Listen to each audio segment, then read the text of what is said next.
Come out. It always goes in behind you there. Feel the difference? Now this So is the should point. I keep this foot? Yes, flat as you can. Flat. This hip now provides you with leverage to go this way. That's where your power is going to come. So when I come out and Yes, because if your hip is here, there's no power, so your body will spin over the left hip. Yeah. But if the hip goes behind you there, yeah, there, feel that? That's Yeah. the backswing, and then your hand's not so far behind you there.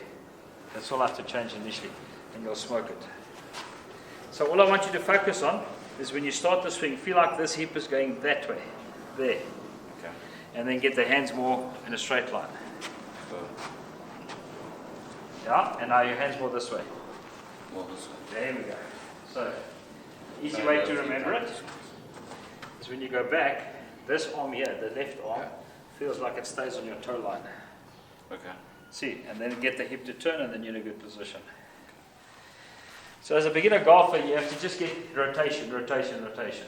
So, Yes, very slowly. I'm just going to turn the hips. You ready? yeah. Go. And then there. Feel that? Where must your hands be? Excellent. Great swing. Excellent swing.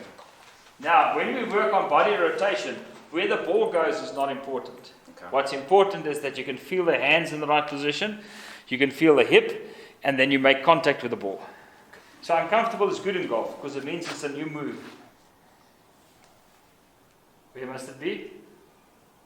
Excellent. Now you do a backswing with your eyes open over the ball and you hit it. Okay. But smooth back, don't rush it. Look at that golf swing. So now we've got rotation, we've got power, but we just have to fix club face.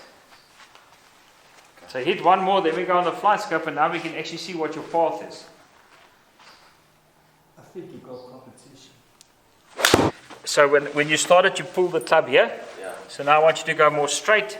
Feel the hip turn, hands here, and then smash it.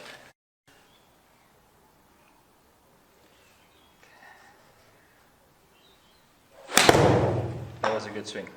Come a bit more this way, I want more tension. Not so much. There. Now, with your hips and shoulders, get your hands against mine.